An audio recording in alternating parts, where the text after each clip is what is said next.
الحمد لله كفى وسلام على عباده الذين اصطفى أما بعد فأعوذ بالله من الشيطان الرجيم بسم الله الرحمن الرحيم يا أيها الذين آمنوا اذكروا الله ذكرا كثيرا وقال صاحب الفضل الأعظم محمد رسول الله صلى الله عليه وسلم كما تحيون تموتون وكما تموتون تحشرون. بزرگان محترم، میرے پیارے بھائیوں، پیاری بہنوں، آپ کے سامنے قرآن مقدس کی آیت تلاوت کی گئی، حدیث پاک پڑھی گئی. کل گزشتہ رمضان المبارک کی فضیلت اور اس کے احکامات بیان کیے گئے تھے.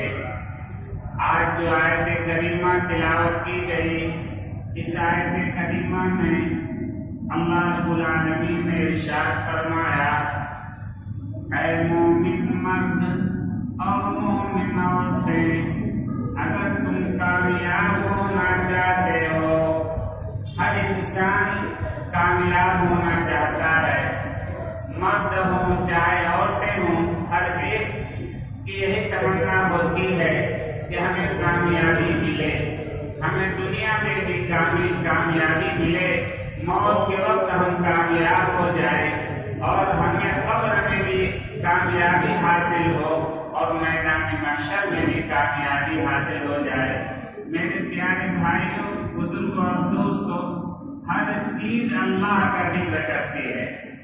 دنیا میں جتنی بھی چیزیں ہیں، جاندار ہوں غیر جاندار، درخت کا ایک ایک پتا اللہ کا ذکر کر رہا ہے.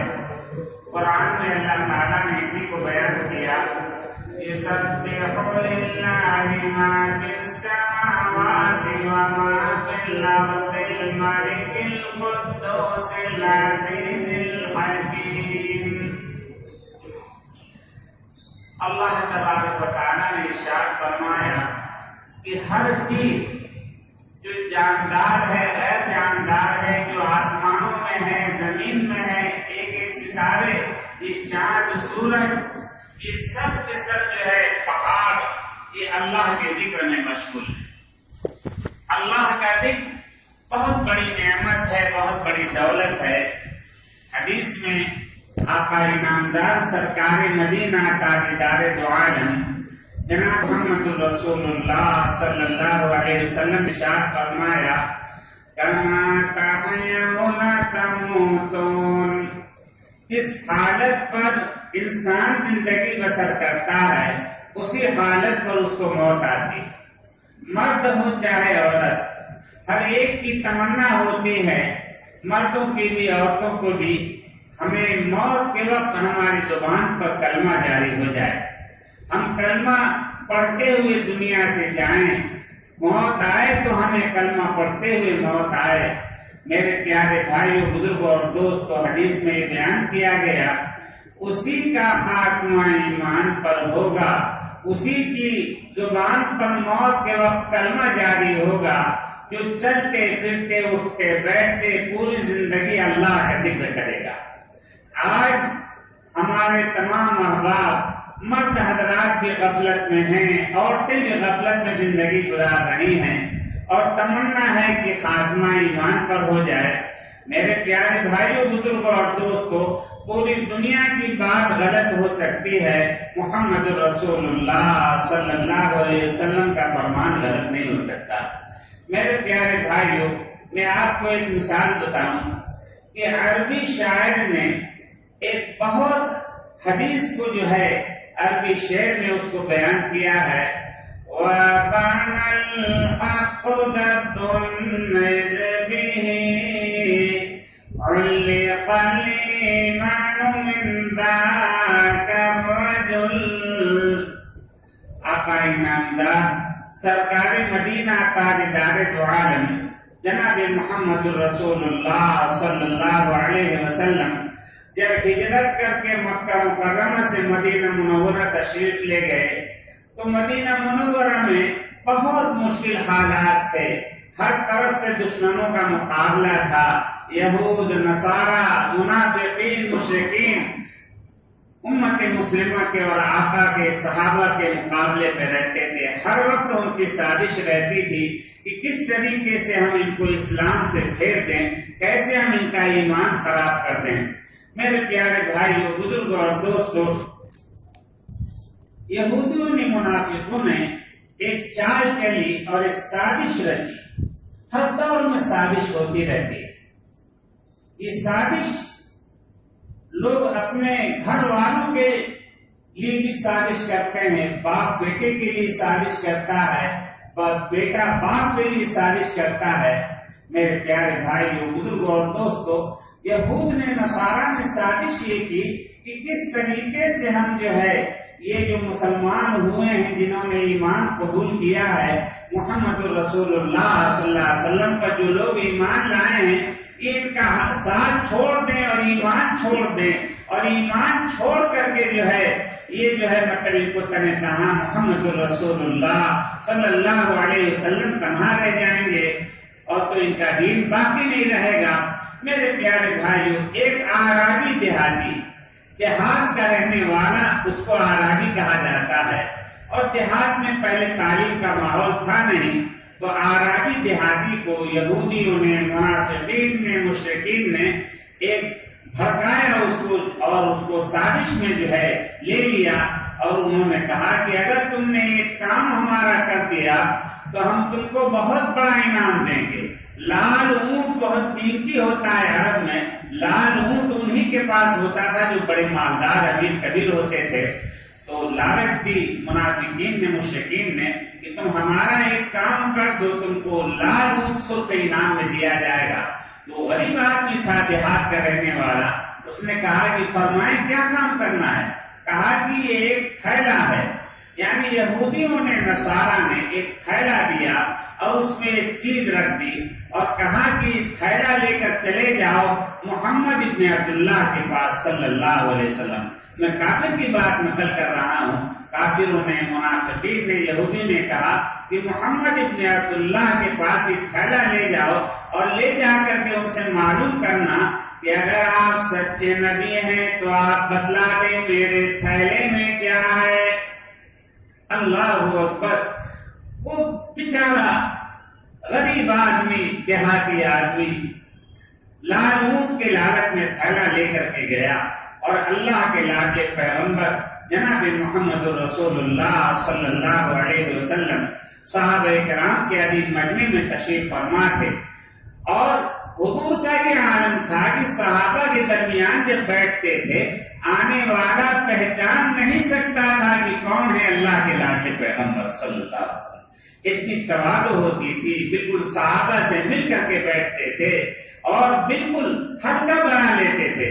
آنے والا پہچان نہیں پاتا تھا کہ اللہ کے لاڈلے پیغمبر، اللہ کے رسول کون ہیں صلی اللہ علیہ وسلم.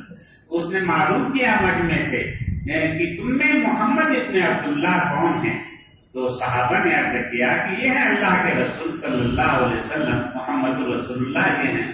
اس نے خطاب کیا کہ اگر اے محمد صلی اللہ علیہ وسلم، اگر آپ اللہ کے سچے رسول ہیں تو آپ بتائیں کہ میرے تھیلے میں کیا ہے. میرے تھیلے میں کیا ہے اگر آپ سچے رسول ہیں. اور یہودیوں نے، منافقین، مشرکین نے یہ بتا دیا تھا کہ کسی کو معلوم نہیں کہ تھیلے میں کیا ہے. کسی کو معلوم نہیں تھا. وہ چند لوگ جنہوں نے سازش رچی تھی انہیں کو معلوم تھا کہ تھیلے میں کیا ہے. کہا اس نے جا کر کے بتائیے آپ اگر سچے نبی ہیں تو تھیلے میں کیا چیز ہے. اللہ اکبر. آقا انعامدار سرکار مدینہ تاجدار دو عالم جناب محمد رسول اللہ، جب بھی آقا کا نام آئے بڑی عظمت سے کہیں صلی اللہ علیہ وسلم. محمد رسول اللہ صلی اللہ علیہ وسلم نے فرمایا کہ میرے پیارے بھائی دیہاتی، میں بتاؤں تھیلے میں کیا ہے، یا تھیلے میں جو چیز ہے وہی تمہیں بتا دے؟ دیہاتی نے کہا کہ اگر جو چیز تھیلے میں ہے وہی یقین آ جائے گا، اور وہ تو منافقین مشرکین نے کہا تھا کہ وہ نہیں بتا سکیں گے، اور جب نہیں بتائیں گے تو خوب بگلے جو ہے جب بجانا اور تالیاں بجانا، مذاق اڑانا کہ تم جھوٹے نبی ہو، تم نے جھوٹا نبوت کا دعویٰ کیا ہے۔ اللہ اکبر۔ آقا نے فرمایا اے میرے پیارے بھائی، میں بتاؤں تمہارے تھیلے میں کیا ہے، یا تھیلے میں جو چیز ہے وہ تمہیں بتا دے؟ اس نے کہا کہ اگر تھیلے میں جو چیز ہے وہی بتا دے گی وہ کیا چیز ہے تو مجھے یقین آ جائے گا کہ آپ اللہ کے رسول ہیں، آپ اللہ کے پیغمبر ہیں۔ اللہ اکبر۔ عربی شاعر نے اسی کو بڑے عجیب انداز میں بیان کیا عربی شعر میں، وَقَانَ الْحَقُّ ذَبٌ إِذْ بِهِ عُلِّقَ الْإِيمَانُ مِنْ ذَاكَ الرَّجُلِ۔ آقا انعامدار جناب محمد الرسول اللہ صلی اللہ علیہ وسلم نے خطاب کیا، یا ایتھا الذب، یا ایتھا الذب۔ ذب عربی میں کہتے ہیں گوہ کو، ایک جانور ہوتا ہے بڑے پیٹ کا جو اچھل کر کے چلتا ہے۔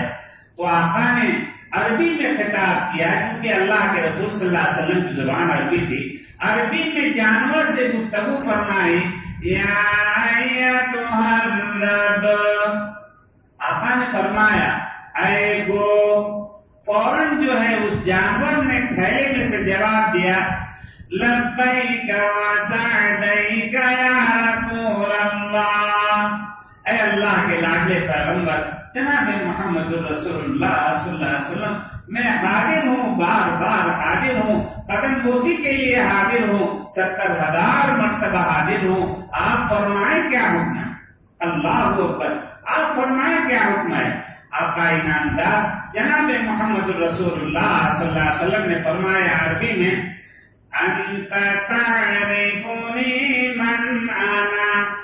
اے گو تم مجھے پہچانتی ہے میں کون ہوں؟ انت تعرفنی من انا۔ اے گو تم مجھے پہچانتی ہے میں کون ہوں؟ گوہ نے، جانور نے عربی میں جواب دیا، انت رسول اللہ وخاتم النبیین۔ آپ اللہ کے رسول ہیں اور خاتم النبیین ہیں۔ اللہ اکبر۔ پھر اعرابی دیہاتی نے جلدی سے تھیلا الٹ دیا، وہ جانور جلدی سے تھیلے میں سے نکلا اور تیز قدموں سے چلتا ہوا چلا گیا، محمد الرسول اللہ صلی اللہ علیہ وسلم کے قریب پہنچا اور آقا کے دونوں قدموں پر سر رکھ دیا اور بوسہ دینے لگا اور سر اٹھا کر کے جھوم جھوم کر پڑھنے لگا، لا الہ الا اللہ محمد الرسول اللہ۔ وہ جانور وہ جو ہے وہ اللہ کا ذکر کر رہا ہے، لا الہ الا اللہ محمد رسول اللہ۔ ہر چیز اللہ کے ذکر میں مشغول، دنیا کی ہر چیز، چاہے جاندار ہو غیر جاندار ہو، درخت کا ایک ایک پتا اللہ کے ذکر میں مشغول ہے۔ اسی لیے منع کیا گیا کہ ہری بھری درختوں کو جو ہے بلا ضرورت نہ کاٹا جائے، نہ اکھاڑا جائے اس کو، کیونکہ یہ اللہ کی تسبیح پڑھتے ہیں، اللہ کی کبریائی بیان کرتے ہیں۔ میرے پیارے بھائیو، بزرگوں اور دوستوں، قرآن میں اللہ تعالیٰ نے بیان فرمایا، لَلشَّمْسُ يَنبَغِي لَهَا أَن تُدْرِكَ الْقَمَرَ وَلَا اللَّيْلُ سَابِقُ النَّهَارِ وَكُلٌّ فِي فَلَكٍ يَسْبَحُونَ۔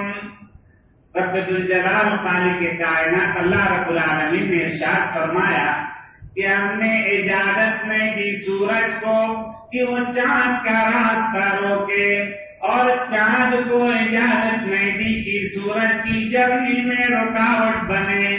یعنی ہم نے ہر ایک کا راستہ الگ بنایا ہے، چاند کا راستہ الگ ہے، سورج کا راستہ الگ ہے، اور کروڑوں ستارے وہ ہیں جو آسمان میں چل رہے ہیں اپنے راستے پر۔ اللہ اکبر۔ یہاں اشکال ہی پیدا ہوتا ہے کہ سورج روزانہ صبح کو طلوع ہوتا ہے اور شام کو غروب ہو جاتا ہے، سورج صبح کو طلوع ہوتا ہے، شام کو ڈوب جاتا ہے، اور پھر روزانہ صبح کو طلوع ہوتا ہے۔ اور چاند جو ہے کبھی نظر آتا ہے، کبھی بالکل چھپ جاتا ہے، کبھی روشن کرتا ہے عالم کو، کبھی بالکل عالم کو تاریک کر دیتا ہے۔ تو یہاں اشکال ہی پیدا ہوتا ہے، اعتراض، کیا چاند سورج کا یہی کام کہ سورج کو طلوع ہو جو صبح کو نکل جائیں، طلوع ہو جائیں اور شام کو ڈوب جائیں، غروب ہو جائیں، اور چاند جو ہے کبھی چھوٹا ہو نظر آئے، کبھی بالکل غائب ہو جائے، کیا یہی کام ہے چاند سورج کا؟ اللہ اکبر! قرآن یہ بیان کرتا ہے، أَلَمْ تَرَ أَنَّ اللَّهَ يُسَبِّحُ لَهُ مَنْ فِي السَّمَاوَاتِ وَالْأَرْضِ وَالطَّيْرُ صَافَّاتٍ۔ محدثین نے بیان کیا کہ ارے ان کا یہ کام نہیں ہے، یہ تو ضمنی کام ہے۔ یہ چاند اور یہ سورج اور اربوں خربوں ستارے یہ آسمان میں چل رہے ہیں، آسمان کے دامن میں اللہ کا ذکر کر رہے ہیں، اللہ کی عبادت کر رہے ہیں۔ کل فی فلک یسبحون۔ یہ چاند، یہ سورج، یہ ستارے، اربوں خربوں ستارے، یہ سارے کے سارے اللہ کے ذکر میں مشغول ہیں۔ اور ذکر نہیں کرتے تو ہم مرد حضرات، ہماری مائیں بہنیں بیٹیاں اللہ کا ذکر نہیں کرتی، غفلت میں زندگی گزار رہی ہیں۔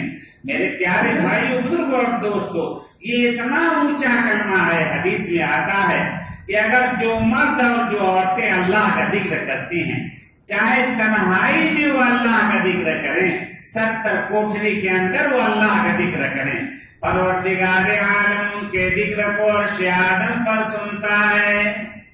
اللہ تعالیٰ اپنے بندوں کے اور بندیوں کے ذکر کو عرش آدم پر اللہ تعالیٰ سنتے ہیں، اور فرشتوں میں جو ہے اس کا تذکرہ کرتے ہیں کہ اے میرے پیارے فرشتوں، دیکھو میری بندی میری محبت میں میرا ذکر کر رہی ہے، دیکھو میرا بندہ میری محبت میں میرا ذکر کر رہا ہے، تم گواہ رہو، میں نے اپنی بندی کو، یعنی میں نے اپنی بندی کو میں نے معاف کر دیا، مغفرت کے فیصلے کر دیے، اور میں نے جو ہے اپنے بندے کو معاف کر دیا، مغفرت کا فیصلہ کر دیا۔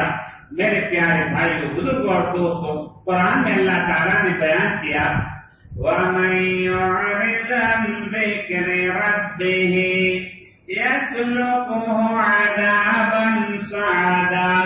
وہ مرد اور وہ عورتیں جو اللہ کا ذکر نہیں کرتے، تو اللہ تعالیٰ ایسے مردوں کو اور ایسی عورتوں کو جہنم کے بھڑکتے ہوئے انگارے میں داخل کرتے ہیں۔ يَسْلُكْهُ عَذَابًا صَعَدًا، ایسے بعض لوگ یہ سمجھتے ہیں کہ ذکر کرنا، یہ کر لیا تو وہ ہوا اور نہ کیا تو کوئی بات نہیں، یہ کوئی سنت والا عمل۔ میرے پیارے بھائیوں، ہر ایک کے لیے اللہ کا ذکر کرنا ضروری ہے۔ جو اللہ کا ذکر کرے گا اسی کا خاتمہ ایمان پر ہوگا، جو اللہ کا ذکر نہیں کرے گا موت کے وقت اس کی زبان پر کلمہ جاری نہیں ہوگا۔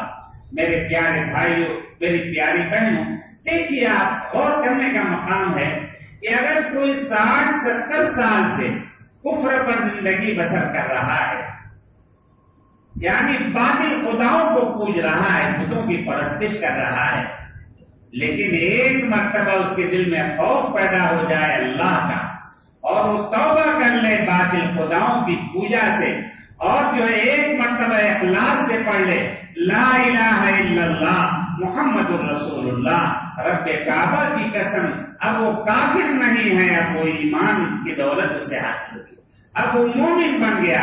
ایک مرتبہ اخلاص کے ساتھ کوئی کلمہ پڑھ لیتا ہے، اسے ایمان کی دولت حاصل ہو جاتی ہے۔ میرے پیارے بھائیوں، بزرگوں اور دوستوں، اور کرنے کا مقام ہے، غوث العظم پیران پیر حضرت شیخ عبد القادر جیلانی رحمۃ اللہ علیہ، ایک ابدال کا انتقال ہو گیا۔ غوث ان کو کہا جاتا ہے جو تمام ولیوں کی سرپرستی کرتے ہیں، جو ابدال کی بھی نگرانی کرتے ہیں، جو کتب کی بھی نگرانی کرتے ہیں۔ یہ اتنے اونچے مقام پر تھے غوث العظم پیران پیر، اللہ اکبر، اتنے اونچے مقام پر تھے کہ جب ابدال کا انتقال ہو گیا تو ان کو ذمہ داری سنبھالنی پڑی۔ جیسے ایک ذمہ دار ہوتا ہے سرپرست، اس کے نائبین ہوتے ہیں، ہر طرف کام انجام دیتے ہیں، لیکن اگر کسی نائب کا انتقال ہو جائے تو ذمہ داری جو سرپرست ہوتا ہے اس پر آ جاتی ہے، جو باس ہوتا ہے ذمہ دار۔ تو یہ سب کے جو ہے سرپرست تھے، سب کے امام تھے، میرے پیار سب کے سردار تھے، تمام ولیوں کے سردار تھے، کتب کے بھی سردار تھے اور ابدال کے بھی سردار تھے۔ میرے پیارے بھائیوں، بزرگوں اور دوستوں، حضرت شیخ عبدالقادر جیلانی رحمۃ اللہ علیہ بلک بلک کے دار و قطار رو رہے، روتے ہوئے 3 دن گزر گئے اور خواب میں ان کو زیارت ہوئی رب ذوالجلال خالق کائنات اللہ رب العالمین کی۔ حضرت شیخ عبدالقادر جیلانی رحمۃ اللہ علیہ نے خواب میں دیکھا کہ اللہ تعالیٰ کا دیدار نصیب ہوا۔ رب العالمین نے فرمایا، اے عبدالقادر، کیوں کلیاداری کرتے ہو، کیوں روتے ہو؟ 3 دن سے روتے ہوئے تم نے برا حال کر دیا، کیا بات ہے، کیا غم ہے تمہیں؟ حضرت شیخ عبدالقادر جیلانی رحمۃ اللہ علیہ نے فرمایا، الہ العالمین، آپ نے ایک ابدال کو موت دے دی اور اس کی بھی ذمہ داری میرے اوپر آ گئی، میں کہاں تک ذمہ داری کو سنبھالوں؟ آپ نے ایک ابدال کو موت دے دی۔ ابدال جو ہے لاکھوں کروڑوں انسانوں میں کہیں ایک شخص پیدا ہوتا ہے، اتنی آسانی سے نہیں۔ تو ابدال کو جب موت دے دی، اللہ اکبر، اللہ تعالیٰ نے فرمایا، اے عبدالقادر، کیوں غم کرتے ہو، کیوں صدمہ کرتے ہو، کیوں روتے ہو؟ اگر ابدال کو ہم نے موت دے دی، تم تیار ہو جاؤ اور چلے جاؤ فلاں علاقے میں ایک کلیسا ہے اور ایک گرجا ہے، اس میں جو ہے 40 سال سے 3 خداؤں کو ماننے والا ایک پادری جو ہے وہ 3 خداؤں کی عبادت کر رہا ہے، تم چلے جاؤ وہاں اور جانے کے بعد تم ان سے کہنا، اے اللہ کے ولی، پڑھ لے لا الہ الا اللہ محمد الرسول اللہ۔ حضرت شیخ عبدالقادر جیلانی رحمۃ اللہ علیہ اللہ تعالیٰ کے حکم پر سفر شروع فرما دیتے ہیں۔ دور و دراز جو علاقہ بتایا اللہ تعالیٰ نے، اس علاقے میں جب پہنچے تو سارا علاقہ جو ہے سب عیسائی مذہب کے ماننے والے ہزاروں کے درمیان میں سے نکل کر کے گئے، اور جب وہاں پہنچے جہاں وہ پادری تھا جو ان کا سردار تھا، اور انہوں نے، کیونکہ جو اللہ والے ہوتے ہیں وہ کسی سے ڈرتے نہیں، اللہ کا خوف ان کے دل میں ہوتا ہے، کسی مخلوق سے نہیں ڈرتے۔ وہاں پہنچ کر انہوں نے کہا، اے اللہ کے ولی، پڑھ لے لا الہ الا اللہ۔ پادری کو کہا، اے اللہ کے ولی، پڑھ لے لا الہ الا اللہ۔ اتنا ہی سننا تھا، وہ کھڑا ہو گیا اور بلند آواز سے اس نے کہا، لا الہ الا اللہ محمد الرسول اللہ۔ اس نے جب کلمہ پڑھا، 40,000 عیسائیوں نے کلمہ پڑھا اور اسلام میں داخل۔ میرے پیارے بھائی، اللہ تعالیٰ نے فرمایا تھا، اے عبدالقادر چلے جاؤ، اور جب تم اس کو کلمہ پڑھاؤ گے وہ کلمہ پڑھ لے گا، ایمان کی دولت حاصل کر لے گا، اور اس کو پکڑ کے لانا اور ابدال کی کرسی پر اس کو بیٹھا دینا۔ اور کرنے کا مقام ہے کہ ایک مرتبہ اخلاص سے یہ اللہ کا ذکر کیا اس نے۔ اخلاص، کتنے اخلاص کے ساتھ حضرت شیخ عبدالقادر جیلانی رحمۃ اللہ علیہ نے اس کو کلمہ پڑھایا، پڑھ لے لا الہ الا اللہ۔ اس نے جب اللہ کا ذکر کیا ہے، کتنے اخلاص سے ذکر کیا ہوگا۔ اللہ تعالیٰ نے فرمایا تھا کہ جب تم کلمہ پڑھاؤ گے، کلمہ پڑھ لے گا اور اسی کو لا کر ابدال کے عہدے پر متعین کر دینا، ابدال کی کرسی پر بیٹھا دینا۔ اور کرنے کا مقام ہے کہ ایک مرتبہ اخلاص سے جو کلمہ پڑھ لے اور گناہوں سے توبہ کر لے تو ابدال کے عہدے پر پہنچ جاتا ہے، ولی بن جاتا ہے۔ اور ہم لوگ جو ہے اللہ نے اتنا اونچا عظیم الشان کلمہ ہمیں عطا فرمایا ہے، ہمیں اس کی قدر نہیں ہے۔ میرے پیارے بھائیوں، بزرگوں اور دوستوں، میں آپ کو سمجھا رہا ہوں، میری پیارے بہنوں، سمجھنے کی کوشش کرو کہ حضرت موسیٰ علیہ السلام نے اللہ تعالیٰ سے فرمایا کہ اے پروردگار عالم، مجھے کوئی وظیفہ، کوئی ورد بتا دیجیے تاکہ میں اس کے ذریعے سے آپ کا قرب حاصل کروں، آپ کی رضا حاصل کروں، رات دن میں اس کو پڑھتا رہوں۔ اللہ تعالیٰ نے ارشاد فرمایا، اے موسیٰ تم لا الہ الا اللہ کا ذکر کیا کرو۔ حضرت موسیٰ علیہ السلام نے عرض کیا، الہ العالمین، یہ تو ساری دنیا اس کا ذکر کرتی ہے۔ اللہ تعالیٰ نے فرمایا، اے موسیٰ تمہیں اس کی فضیلت نہیں معلوم؟ اگر ساتوں آسمان ساتوں زمین کو تولا جائے، ساتوں زمین ساتوں آسمان ایک بڑی ترازو میں ایک پلے میں رکھا جائے اور ساتوں زمین ساتوں زمین کی مخلوقات کو رکھا جائے اور ایک پلے میں رکھا جائے، لا الہ الا اللہ، رب کعبہ کی قسم، یہ جو ہے تجلیات اور اللہ کی تعظیم کا بوجھ اس پر ہوگا اور یہی پلہ جھک جائے گا۔ ساری ساتوں آسمان ساتوں زمین جس پلے میں رکھا جائے گا وہ ہوا میں حرکت کرنے لگے گا۔ تو میرے پیارے بھائیوں، بزرگوں اور دوستوں، جو مرد حضرات یہ چاہتے ہیں، جو عورتیں یہ چاہتی ہیں کہ ہمارا خاتمہ ایمان پر ہو، ہمیں موت آئے کلمہ پڑھتے ہوئے موت آئے، ان کو چلتے پھرتے اٹھتے بیٹھتے لا الہ الا اللہ کا ذکر کرنا ہے۔ میرے پیارے بھائیوں یاد رکھو، میں آپ کو بار بار متوجہ کرنا چاہتا ہوں، پوری دنیا کی بات غلط ہو سکتی ہے، محمد الرسول اللہ صلی اللہ علیہ وسلم کا فرمان غلط نہیں ہو سکتا۔ اللہ کے لاڈلے پیغمبر صلی اللہ علیہ وسلم نے فرمایا، جس حالت پر انسان زندگی بسر کرتا ہے اسی حالت پر اس کو موت آتی ہے۔ جو انسان اللہ کا ذکر نہیں کرتا، غفلت کی زندگی گزارتا ہے، موت کے وقت اس کی زبان پر کلمہ جاری نہیں ہوگا۔ اور جو لوگ اللہ کا ذکر کرتے ہیں، موت ان کو آ نہیں سکتی جب تک وہ اللہ کا ذکر نہ کر لیں۔ جب اللہ کا ذکر کریں گے تب ان کو موت آئے گی، مرد ہو چاہے عورت۔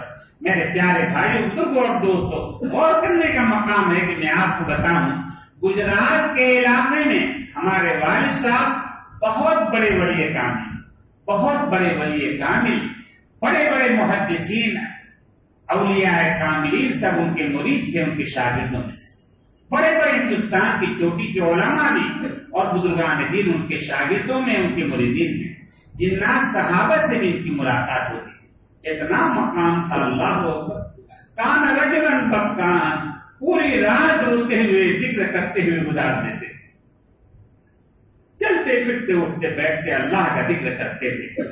انہوں نے ایک واقعہ بتایا گجرات کا، وہ جگہ میں جانتا ہوں لیکن غیبت کرنا مقصود نہیں۔ گجرات کے ایک علاقے میں ایک بہت مالدار تھا، ایک شخص بہت مالدار تھا، اور یہ تقریباً 50 سال پہلے کا واقعہ ہے۔ اتنا مالدار تھا، اس وقت نوٹ گننے کی مشین نہیں آئی تھی اور بینک بھی نہیں تھے اس وقت۔ لوگ جو تجوری ہوتی تھی لوگوں کے گھروں میں، اس میں روپیہ پیسہ سونا چاندی لوگ رکھا کرتے تھے، یا کہیں دیگ میں ہانڈی میں رکھ کر کے اور کہیں زمین میں دفن کر دیتے تھے، مر جاتے تھے، بھول جاتے تھے، دوسروں کا ہاتھ لگتا تھا۔ میرے پیارے بھائیوں، بزرگوں اور دوستوں، وہ کبھی اللہ کا ذکر نہیں کرتا تھا، زکوٰۃ بھی نہیں نکالتا تھا، اور جب بیمار پڑا ہے تو بار بار لائن سے تجوریاں کھڑی ہوئی تھی، بار بار تجوری کی طرف نگاہ اٹھا کر کے دیکھتا تھا۔ تجوریاں اتنی وزندار تھی، بھاری تھی، پہلے بہت بھاری تجوری ہوتی تھی، اتنی وزندار کہ اس کو اٹھا کر لا نہیں سکتے تھے۔ اس کی چارپائی اٹھا کر کے تجوری کے پاس لے گئے اور تجوری کا جو بڑی تجوری تھی اسی کی طرف بار بار دیکھتا تھا۔ جب تجوری کا پھاٹک کھولا گیا تو اس نے ہاتھ آہستہ آہستہ سرکاتے ہوئے تجوری کے اندر داخل کیا، اور سونے چاندی پر اور اشرفیوں پر جب اس کا ہاتھ پڑا ہے اور اس نے کہا ہائے خزانہ، اور وہیں اس کو موت آئی۔ تو میرے پیارے بھائیوں، پوری زندگی مال کمانے میں لگا رہا، اللہ کا ذکر نہیں کیا، زکوٰۃ ادا نہیں کیا، موت آئی تو مال کی محبت لے کر کے ہائے میرا خزانہ یہ کہا، اور زبان پر کلمہ جاری نہیں ہوا، بغیر کلمے کی دنیا سے روانہ۔ میرے پیارے بھائی، جیسی جو زندگی بسر کرے گا ویسی ہی اس کو موت آئے گی۔ میرے پیارے بھائی، بزرگوں اور دوستوں، کیونکہ وقت بہت مختصر ہے، میں آپ کو خلاصہ بتا رہا ہوں۔ امام غزالی رحمت اللہ علیہ نے احیاء العلوم میں بڑا عجیب و غریب واقعہ لکھا کہ ایک مالدار تھا، ایک بادشاہ. جب اس کو بادشاہت ملی تو پہلے زمانے میں دستور تھا کہ کس کوئی بادشاہ ہو جاتا تو اپنی پوری فوج لے کر کے جو ہے شہروں میں گشت کرتا تھا تاکہ لوگوں کے اوپر دبدبا اور روک قائم ہو جائے کہ کوئی ہماری مخالفت خلاف ورزی نہ کرے ورنہ ہم اس کو قتل کر دیں گے. ایسے مالداروں کا جو ہے ایسے بادشاہوں کا رویہ تھا. تو چلا جا رہا تھا اور پہلے زمانے میں طیارے سیارے نہیں تھے. بادشاہوں کی سواری میں گھوڑے لگا کرتے تھے، 15 20 بڑے قیمتی گھوڑے ہوتے تھے. وہ جو ہے لے کر کے چلا جا رہا تھا. ہٹو بچوں کی صدا بلند ہو رہی تھی کہ بادشاہ سلامت کی سواری آ رہی ہے. ایک جگہ جو ہے جب سواری پہنچی ہے تو ایک فقیر بالکل پرانا لباس، پگڑی بھی پرانی، یہ سواری کے بادشاہ کی سواری کے سامنے آئے اور بادشاہ کی سواری کی لگام پکڑ لیا. اب تو بادشاہ بنا ہوا تھا. تکبر میں اس نے کہا ارے استاد تو جانتا نہیں میں بادشاہ ہوں، میں تجھے قتل کرا دوں گا، سخت سزا دوں گا. کچھ نہیں بولے، وہ خاموش تھے. وہ فقیر تھے. اللہ اور اس نے کہا کہ تھوڑا سا اس فقیر نے پہلے تو سلام کیا، السلام علیکم. بادشاہ نے منہ پھیر لیا. تکبر کی وجہ سے میں بادشاہ اور فقیر مجھ کو سلام کرتا اور لگام پکڑ لی. لگام پکڑ کے تھوڑا سا جھٹکا دیا، سارے گھوڑے کود پڑے اور بادشاہ گرنے سے بچا. تو وہ سمجھا کہ یہ کوئی عام فقیر نہیں ہے، یہ تو کوئی خاص بات ہے، کوئی معلوم ہوتی ہے. اس نے کہا کہ تمہارا جو مقصد ہوگا، تمہارا جو کام ہوگا، فلاں جگہ پڑاؤ ہوگا، وہاں چل کر کے تم اپنا مقصد ظاہر کرنا، میں تمہاری مراد پوری کر دوں گا. اس فقیر نے کہا نہیں، میرا مقصد تم سے یہیں پر ہے، میرا مقصد یہیں پر ہے، کہیں اور نہیں، اور اسی وقت میرا مقصد ہے. اللہ. اس نے کہا کہ کہو کیا مقصد ہے. کہا کہ نہیں میں ایسے نہیں بتایا کرتا، میں تو چپکے سے کان میں بتایا کرتا ہوں، میں تو چپکے سے کان میں بتاتا ہوں، میں ایسے علل اعلان نہیں بتاتا. بادشاہ ڈر تو گیا ہی تھا. اس نے گردن جو جھکائی تو اس نے کہا، اس فقیر نے، اللہ اکبر، فقیر اس نے کہا میں ملک الموت ہوں، میں ملک الموت ہوں. اللہ اکبر. اتنا کہنا تھا. بادشاہ چلانے لگا، رونے لگا، تھوڑی مہلت دے دو، بچوں سے ملنے دو، کچھ وصیت کرنے دو. اللہ نے بہت موقع دیا تھا، اب موقع مہلت نہیں ملے گی. موت جب آتی ہے، وقت جب آ جاتا ہے، ایک سیکنڈ نہ پہلے موت آتی ہے نہ بعد میں. ان اجل اللہ اذا جاء لا یؤخر. وہی جو ہے ملک الموت فقیر کی صورت میں آئے تھے، وہیں روح قبض کر لی. دھڑام سے بادشاہ کا لاشا تکبر کر رہا تھا، تکبر بڑائی جتلا رہا تھا، تکبر کی حالت میں اس کو موت آئی. تو میرے پیارے بھائیو، بزرگوں اور دوستوں، جو جس حالت میں انسان زندگی بسر کرے گا اسی حالت میں موت آئے گی. کل انشاءاللہ میں بتاؤں گا جو اللہ کا ذکر کرے گا اس کو موت آ نہیں سکتی جب تک اللہ کا ذکر نہ کرے. رب کعبہ کی قسم، کیونکہ محمد الرسول اللہ صلی اللہ علیہ وسلم کا فرمان ہے، جو مرد اور جو عورتیں چلتے پھرتے اٹھتے بیٹھتے اللہ کا ذکر اگر کرنے کا اہتمام وہ کریں گے، ان کو موت نہیں آ سکتی جب تک موت سے پہلے وہ کلمہ نہ پڑھ لیں. جب وہ کلمہ پڑھیں گے لا الہ الا اللہ محمد الرسول اللہ، پھر ان کو موت آئے گی. تو میرے پیارے بھائیو، بزرگوں اور دوستوں، اللہ تعالیٰ ہمیں موت کے وقت ہماری زبانوں پر کلمہ طیبہ جاری فرما دے، اور اب تک کی جو غفلت ہے اللہ تعالیٰ ہماری دور فرما دے. اور ہماری بہنیں، ہماری بیٹیاں، یہ رمضان کا برکت والا مہینہ، بڑی عظمت والا مہینہ ہے. اس مہینے کو ضائع برباد نہ ہونے دیا جائے، بلکہ ایک ایک بہن، ایک ایک بیٹی اللہ کا ذکر کرے.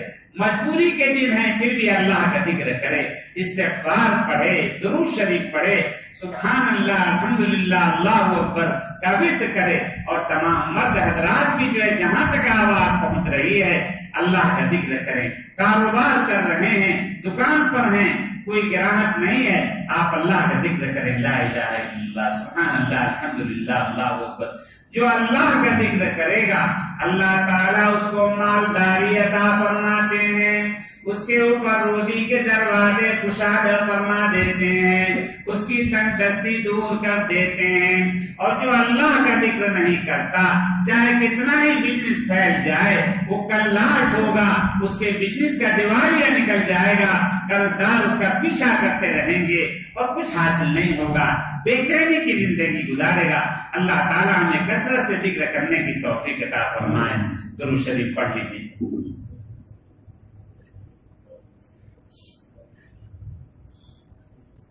میرے پیارے بھائیوں، یہ ہمارے حاجی امین صاحب انتولے، یہ سخت بیمار ہیں، آئی سی یو میں ہیں۔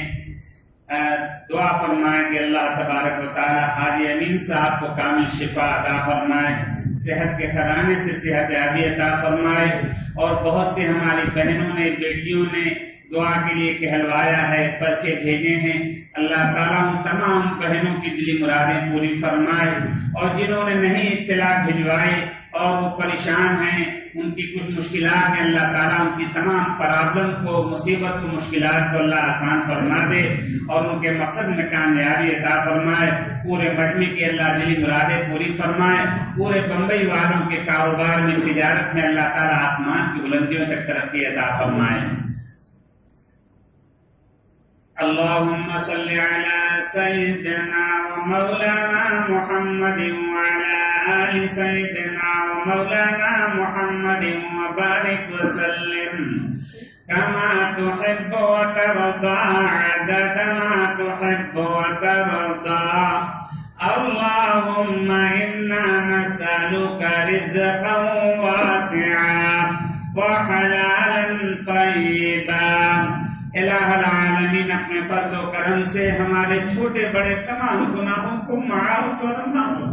الہ العالمین ہماری پوری زندگی گناہوں میں، نافرمانیوں میں برباد ہو گئی، اے اللہ جرم عظیم کو معاف فرما، ہماری بہنوں کو بھی اے اللہ معاف فرما، آئندہ گناہوں سے ہماری حفاظت فرما۔